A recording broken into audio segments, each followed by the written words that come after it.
ನಮಸ್ಕಾರ ಗೆಳೆಯರೆ. ಶಾಂಬಲದ ಬಗ್ಗೆ ಹಲವಾರು ದಂತಕಥೆಗಳು ಮತ್ತು ತಪ್ಪು ಕಲ್ಪನೆಗಳಿವೆ. ಇವತ್ತು ನಾವು ಶಾಂಬಲ ಎಂಬುದು ಏನು, ಅದು ಎಲ್ಲಿದೆ, ಅದು ಹೇಗಿದೆ, ನಾವು ಅದನ್ನು ಹೇಗೆ ತಲುಪ್ಬೋದು, ಈ ಥರ ವಿಷಯಗಳನ್ನು ಇವತ್ತು ಮಾತಾಡೋಣ. ಭಾಗವತದ 12ನೇ ಕಾಂಡದ 2ನೇ ಅಧ್ಯಾಯದ 18ನೇ ಶ್ಲೋಕ ಮತ್ತು ಕಲ್ಕಿ ಪುರಾಣದ 2ನೇ ಅಧ್ಯಾಯದ 15ನೇ ಶ್ಲೋಕದಲ್ಲಿರುವಂತೆ ವಿಷ್ಣುವಿನ 10ನೇ ಅವತಾರ ಕಲ್ಕಿ. ಕಲಿಯುಗದ ಅಂತ್ಯದಲ್ಲಿ ಸುಮತಿ ಎಂಬ ಮಹಿಳೆಯ ಗರ್ಭದಲ್ಲಿ ಜನ್ಮ ತಾಳ್ತಾರೆ. ಪರಶುರಾಮನು ಕಲ್ಕಿಗೆ ಎಲ್ಲಾ ವೇದ ಮತ್ತು ಯುದ್ಧ ಕಲೆಗಳನ್ನು ಕಲಿಸ್ತಾರೆ. ಕಲ್ಕಿ ಶಾಂಬಲದ 25ನೇ ರಾಜ. ಕಲಿಯುಗದ ಅಂತ್ಯದ ಸಂದರ್ಭದಲ್ಲಿ ಜನರು ಧರ್ಮವನ್ನು ಸಂಪೂರ್ಣವಾಗಿ ತ್ಯಜಿಸ್ತಾರೆ. ರಾಜರು ಜನರನ್ನ ಆಳಬೇಕಾದವರು ದರೋಡೆಕೋರರಾಗ್ತಾರೆ. ಆಗ ಕಲ್ಕಿ ಅದ್ಭುತ ಕತ್ತಿಯೊಂದಿಗೆ ಮತ್ತು ಲಕ್ಷಾಂತರ ವೀರರ ಸೈನ್ಯದೊಂದಿಗೆ ಶಾಂಬಲದಿಂದ ಒಂದು ಬಿಳಿ ಕುದುರೆಯ ಮೇಲೆ ಬಂದು ಧರ್ಮವನ್ನು ಪಾಲಿಸದೇ ಇರುವವರನ್ನು ಕೊಂದು ಒಂದು ಪಾದದಲ್ಲಿ ಇರುವ ಧರ್ಮವನ್ನು 4 ಪಾದಗಳ ಮೇಲೆ ನಿಲ್ಲಿಸಿ ಹೊಸ ಯುಗವನ್ನು ಪ್ರಾರಂಭಿಸ್ತಾರೆ. ಶಾಂಬಲ ಅನ್ನೋದು ಒಂದು ನಗರವಲ್ಲ, ಅದು ಒಂದು ದೊಡ್ಡ ಸಾಮ್ರಾಜ್ಯ. ಅಲ್ಲಿ 8 ಪ್ರದೇಶಗಳಿರ್ತವೆ. ಸಾಮ್ರಾಜ್ಯದ ಮಧ್ಯದಲ್ಲಿ 9 ಅಂತಸ್ತುಗಳ ಭವನ ಇರುತ್ತೆ. ಅಲ್ಲಿ ಒಂದು ಹೂವಿನ ಆಕಾರದ ಕ್ರಿಸ್ಟಲ್ ಪರ್ವತ ಇರುತ್ತೆ. ಅದರ ಮೇಲೆ ಮೊದಲನೆಯ ಶಾಂಬಲದ ರಾಜ ಸುಚಂದ್ರ ನಿರ್ಮಿಸಿದ ಕಾಲಚಕ್ರದ ಮಂಡಲ ಇರುತ್ತೆ. ಶಾಂಬಲದ ಕ್ಯಾಪಿಟಲ್ ಸಿಟಿ ಕಪಾಲ ಅಂತ ಹೇಳ್ತಾರೆ. ಆದರೆ ಶಾಂಬಲದ ಬಗ್ಗೆ ಇನ್ಡೆಪ್ತ್ ನಾಲೆಜ್ ತಿಳ್ಕೊಳ್ಳೋಕೆ ಮುಂಚೆ ನಾನು ನಿಮಗೆ ಕೆಲವು ವಿಷಯಗಳನ್ನು ಹೇಳಬೇಕು. ಪಿರಮಿಡ್ಗಳನ್ನು 4500 ವರ್ಷಗಳ ಹಿಂದೆ ಬಿಲ್ಡ್ ಮಾಡಿದ್ದಾರೆ. ಈ ಪಿರಮಿಡ್ಗಳು ಈಜಿಪ್ಟ್ನಲ್ಲಿ ಮಾತ್ರವಲ್ಲ, ಇಡೀ ಪ್ರಪಂಚದಲ್ಲೇ ಇದ್ದಾವೆ. ಅಮೆಜಾನ್ ಕಾಡುಗಳಲ್ಲಿ, ಮೆಕ್ಸಿಕೋದ ಐಲ್ಯಾಂಡ್ಗಳಲ್ಲಿ, ಅಟ್ಲಾಂಟಿಕ್ ಮತ್ತು ಪೆಸಿಫಿಕ್ ಸಮುದ್ರಗಳಲ್ಲಿ, ಚೀನಾದ ಮರುಭೂಮಿಯಲ್ಲೂ ಸಹ ಇದೆ. ನಾವು ಇಷ್ಟು ದೊಡ್ಡ ಪಿರಮಿಡ್ಗಳನ್ನ ಈಗಿನ ಟೆಕ್ನಾಲಜಿಯಿಂದ ಕೂಡ ನಿರ್ಮಿಸಲು ಸಾಧ್ಯವಿಲ್ಲ. ನಮ್ಮ ಪೂರ್ವಿಕರು ಯಾವುದೇ ತಂತ್ರಜ್ಞಾನವಿಲ್ಲದೆ ಅವುಗಳನ್ನು ಹೇಗೆ ಕಟ್ಟಿದ್ರು ಅನ್ನೋದೇ ಪ್ರಶ್ನೆ. ಪಿರಮಿಡ್ನ ಪ್ರತಿ ಕಲ್ಲು 3 ಟನ್ ತೂಕವಿರುತ್ತೆ. ಒಂದೊಂದು ಪಿರಮಿಡ್ನಲ್ಲೂ ಸಹ 24 ಲಕ್ಷ ಕಲ್ಲುಗಳಿವೆ. ಅವುಗಳನ್ನು ಇಷ್ಟೊಂದು ಎತ್ತರಕ್ಕೆ ಹೇಗೆ ತಗೊಂಡು ಹೋದ್ರು ಅನ್ನೋದೇ ನಮ್ಮೆಲ್ಲರ ಪ್ರಶ್ನೆ. ಆಯುರ್ವೇದವು ನಮಗೆ 2500 ವರ್ಷಗಳ ಹಿಂದೆ ಪುಸ್ತಕಗಳ ರೂಪದಲ್ಲಿ ಇತ್ತು. ಇತ್ತೀಚಿನ ಟೆಕ್ನಾಲಜಿ, ಎಲೆಕ್ಟ್ರಿಸಿಟಿ ಮತ್ತು ಕಂಪ್ಯೂಟರ್ ಸಿಸ್ಟಮ್ ಅನ್ನು ಡೆವಲಪ್ ಮಾಡೋದು ಹೇಗೆ, ಈ ಎಲ್ಲ ಡೀಟೇಲ್ಸು ನಮ್ಮ ಹಿಂದೂ ಧರ್ಮದ ಗ್ರಂಥಗಳಲ್ಲಿದೆ.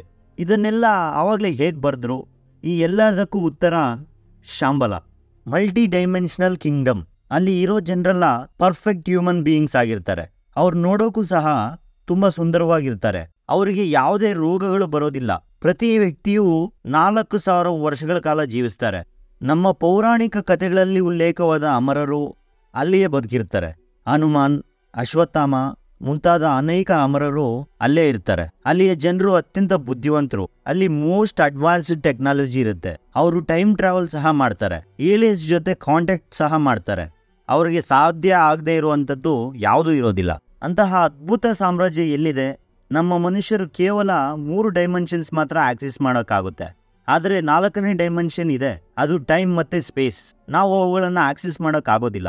4ನೇ ಡೈಮೆನ್ಷನ್ ನಂತರ 5ನೇ ಡೈಮೆನ್ಷನ್ ಸಹ ಇದೆ. ಇವು ದೇವತೆಗಳು ಮತ್ತು ಐ ಕಾನ್ಶಿಯಸ್ ಬೀಯಿಂಗ್ಸ್ ಮಾತ್ರ ಆಕ್ಸೆಸ್ ಮಾಡೋಕ್ಕಾಗುತ್ತೆ. ನಮ್ಮ ದೇಹದಲ್ಲಿ ಷಟ್ಚಕ್ರಗಳು ಅಂತ 7 ಚಕ್ರಗಳಿರ್ತವೆ. ಅವು ಎನರ್ಜಿ ಫ್ಲೋ ಗೇಟ್ವೇಸ್. ಅದೇ ಥರ ನಮ್ಮ ಭೂಮಿಯಲ್ಲಿಯೂ ಚಕ್ರಗಳಿವೆ. ಭೂಮಿಗೂ ಸಹ ಎನರ್ಜಿ ಫ್ಲೋ ಗೇಟ್ವೇಸ್ ಇರುತ್ತೆ. ನಮ್ಮ ದೇಹದ ಚಕ್ರಗಳನ್ನು ಪ್ರವೇಶಿಸಲು ನಾವು ಆಕ್ಸೆಸ್ ಮಾಡಿದರೆ ನಾವು ಒಂದೇ ಬಾರಿಗೆ ಹಲವಾರು ಸ್ಥಳಗಳಲ್ಲೂ ಇರಬಹುದು. ನಾವು ಭೂಮಿಯ ಸುತ್ತ 1 ನಿಮಿಷದಲ್ಲಿ ಹೋಗಿ ಬರ್ಬೋದು. ಸಮಯ ಮತ್ತು ಸ್ಥಳಗಳನ್ನು ತಿರುಗಿಸ್ಬೋದು. ಹಾಗೆ ಟೈಮ್ ಟ್ರಾವೆಲ್ ಸಹ ಮಾಡ್ಬೋದು. ಈ ಕಾರಣದಿಂದ ಅನೇಕ ಸಂತರು, ಯೋಗಿಗಳು, ಬಾಬಾಗಳು ಹಿಮಾಲಯಕ್ಕೆ ಹೋಗಲು ಪ್ರಯತ್ನ ಪಡ್ತಾರೆ. ಪಿರಮಿಡ್ಗಳು ಭೂಮಿಯಲ್ಲಿಯೇ ಹೈ ಎನರ್ಜಿ ಸೆಂಟರ್ಸ್, ಆದ್ದರಿಂದ ಅಲ್ಲಿಗೆ ಸಾಧು ಸಂತರು ಹೋಗ್ತಾರೆ. ಪಿರಮಿಡ್ಗಳ ಬಳಿ ಧ್ಯಾನ ಮಾಡಿದರೆ ಅದರ ಪರಿಣಾಮ ನಮ್ಮ ಮನೆಯಲ್ಲಿ ಧ್ಯಾನ ಮಾಡೋದಕ್ಕಿಂತ ಹಲವಾರು ಪಟ್ಟು ಹೆಚ್ಚಾಗುತ್ತೆ. ಹಿಮಾಲಯದಲ್ಲಿ ಧ್ಯಾನ ಮಾಡಿದರೆ ಅದರ ಪರಿಣಾಮ 1000 ಪಟ್ಟು ಹೆಚ್ಚಾಗುತ್ತೆ. ಆದರೆ ಇಲ್ಲಿ ಪಾಯಿಂಟ್ ಏನಪ್ಪಾ ಅಂದ್ರೆ, ಯಾರು ಚಕ್ರಗಳನ್ನು ಆಕ್ಟಿವೇಟ್ ಮಾಡಿ ಮತ್ತೊಂದು ಡೈಮೆನ್ಷನ್ನ ಆಕ್ಸೆಸ್ ಮಾಡ್ತಾರೋ ಅವರು ಶಾಂಬಲ ಕಿಂಗ್ಡಮ್ನ ನೋಡ್ಬೋದು. ಶಾಂಬಲ ಒಂದು ಮಲ್ಟಿ ಡೈಮೆನ್ಷನಲ್ ಕಿಂಗ್ಡಮ್ ಆಗಿದೆ. ಅದು ಮನುಷ್ಯರಿಗೆ ಕಾಣಿಸೋದಿಲ್ಲ, ಗೂಗಲ್ ಮ್ಯಾಪ್ಸ್ನಲ್ಲಿ ಕಾಣಿಸೋದಿಲ್ಲ.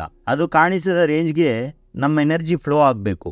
ಮತ್ತೆ ಶಾಂಬಲಕ್ಕೆ ಹೋಗೋಕೆ ಯಾರು ಪ್ರಯತ್ನ ಮಾಡಿಲ್ವಾ ಅಂತ ಕೇಳಿದರೆ, ಸುಮಾರು 2000 ವರ್ಷಗಳಿಂದ ಕೆಲವು ಲಕ್ಷ ಜನರು ಶಾಂಬಲಕ್ಕೆ ಹೋಗಲು ಪ್ರಯತ್ನ ಪಡ್ತಾನೆ ಇದ್ದಾರೆ. ಅದರಲ್ಲಿ ಹಿಟ್ಲರ್ ಕೂಡ ಒಬ್ಬ.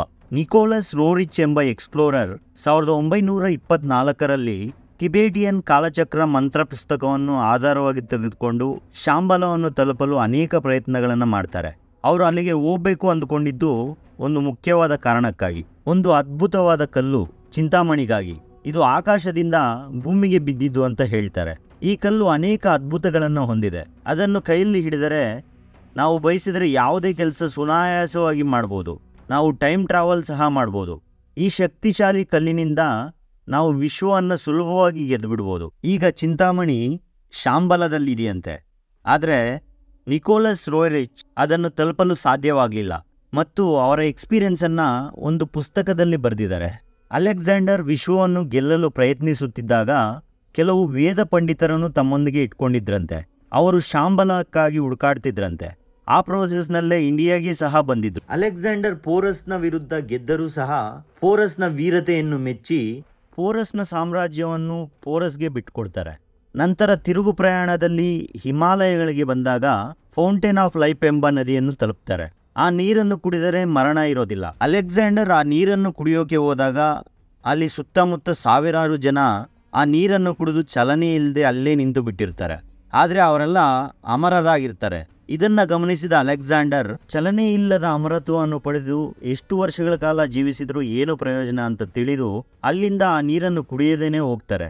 ನಂತರ ಶಾಂಬಲಕ್ಕೆ ಹೋಗುವ ಆಸೆಯನ್ನು ಸಹ ಕೈಬಿಡ್ತಾರೆ. ಶಾಂಬಲದ ಸಾಮ್ರಾಜ್ಯವನ್ನು ನೋಡಲು ಒಂದು ಶುದ್ಧವಾದ ಮನಸ್ಸು ಮತ್ತು ಪ್ರೀತಿಯ ಜ್ಞಾನ ಇರಬೇಕು. 19ನೇ ಶತಮಾನದಲ್ಲಿ ಹಲವಾರು ನಾಗರಿಕರು ಮತ್ತು ಬಾರ್ಡರ್ ಸೈನಿಕರು ಹಿಮಾಲಯದಲ್ಲಿ ಚಿನ್ನದ ಫ್ಲೈಯಿಂಗ್ ಸಾಸರ್ಗಳನ್ನು ನೋಡಿರುವುದಾಗಿ ಹೇಳ್ತಾರೆ. ಅದಕ್ಕೆ ಜನ ಹಿಮಾಲಯಗಳ ಹತ್ತಿರ ಶಾಂಬಲ ನಗರ ಇದೆ ಅಂತ ಈಗಲೂ ನಂಬ್ತಾರೆ. ಈಗ ನಮ್ಮ ಫೈನಲ್ ಪ್ರಶ್ನೆ ಏನಪ್ಪಾ ಅಂದ್ರೆ, ಕಲ್ಕಿ ನಿಜವಾಗಿಯೂ ಶಾಂಬಲದಿಂದ ಬರ್ತಾರಾ ಅನ್ನೋದು. ಮಯನ್ಸ್ ಕ್ಯಾಲೆಂಡರ್ ಪ್ರಕಾರ ಕಲಿಯುಗ 2012ರಲ್ಲಿ ಅಂತ್ಯಗೊಳ್ಳುತ್ತೆ ಅಂತ ಹೇಳಿದ್ರು. ನಾಸ್ಟ್ರಡಾಮಸ್ ಪ್ರಕಾರ 2032ರಲ್ಲಿ ವಿಶ್ವ ಅಂತ್ಯಗೊಳ್ಳುತ್ತೆ ಅಂತ ಹೇಳ್ತಾರೆ.